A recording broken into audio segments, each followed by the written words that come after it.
Que la paix, la miséricorde et les bénédictions d'Allah soient sur vous. Assalamu alaikum wa rahmatullahi wa barakatuh. La dernière fois, on avait vu le roi Saul, donc Talut en version arabe, et on avait vu que c'était le premier roi donc des Juifs qui va avoir donc ce titre de roi.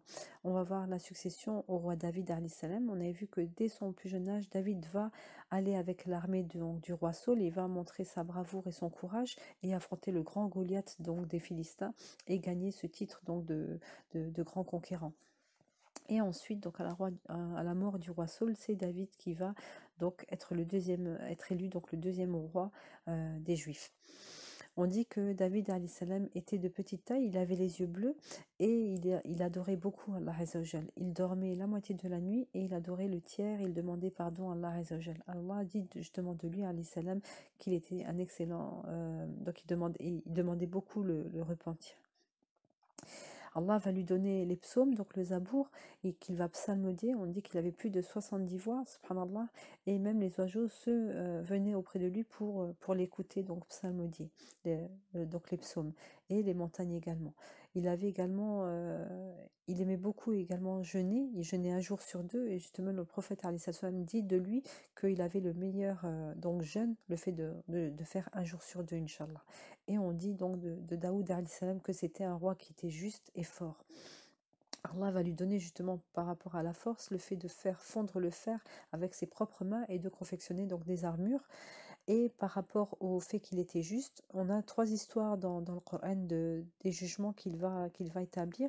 Une fois, il y avait une vache qui avait été volée et Allah subhanahu wa ta'ala va lui dire donc de tuer l'homme qui est venu se plaindre, qui est venu en pleurant, en disant quelqu'un m'a volé ma vache. Et Allah va dire que c'était cette même personne qui avait qui avait tué ça. Et on va voir après justement la personne là au moment où David va donc l'inculper, il va avouer, il va dire que c'était lui et qu'il avait même tué un homme avant. Et il va avouer, on a vu que voilà, les Bani Israël, beaucoup d'entre eux vont encore transgresser, désobéir, tuer même des gens comme on l'a vu auparavant. Une autre fois, il y a deux hommes qui vont grimper dans sa maison et qui vont venir et un des hommes va dire à David alayhi salam que son frère, donc c'était des frères, donc ils avaient 100 brebis et que lui il en avait pris 99 et qu'il voulait encore prendre la dernière qui lui restait. Et en voyant le tout, la proportionnalité, il va dire justement, il est injuste ton frère, sans avoir écouté justement le jugement de son frère. Et on dit qu'il va se prosterner et demander à Allah subhanahu wa ta'ala le pardon parce qu'en fait il a émis son jugement trop rapidement. Donc ça nous fait comprendre que des fois lorsqu'on voit quelque chose devant nous, on a l'impression qu'à 99% c'est sûr que c'est de la faute de l'autre personne et il faut prendre le temps d'écouter l'autre jugement également. Et un dernier jugement, on rapporte qu'il y avait des hommes qui sont venus à David et à Suleyman, donc son fils, qu'on verra donc la prochaine fois, Inch'Allah, et ils vont venir pour un terrain et ils vont essayer de déterminer est-ce que c'était au propriétaire ou à la personne qui l'occupait en attendant.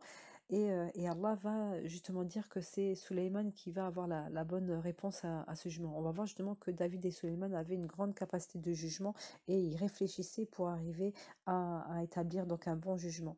Une autre fois, on parle de David alayhi salam lorsque Adam alayhi salam va voir toute la création de toute sa descendance en fait, et il va voir une personne qui avait de la lumière sur lui et il va demander à Allah subhanahu wa ta'ala qui était cette personne-là, cet esprit-là, subhanallah, et Allah va lui dire c'est David. Et Adam va dire, je voudrais lui donner donc de ma vie, parce que Adam alayhi salam a eu une longue vie, et on rapporte qu'il lui aurait donné donc 40 ans de sa vie.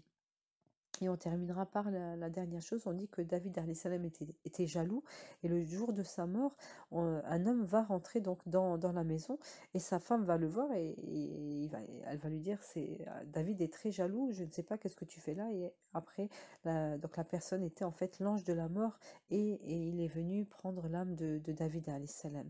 Et on rapporte qu'aux obsèques pardon, de Daoud alayhi salam, il y avait plus de 40 000 hommes qui sont venus et qui ont fait janaza sur lui. Que la paix soit sur Daoud alayhi salam et sa descendance qui va venir par la suite. Amin ya rabbil alamin. Subhana rabbika rabbil izzati amma yasifun wa salamun ala al mursalin walhamdulillahi ya rabbil alamin.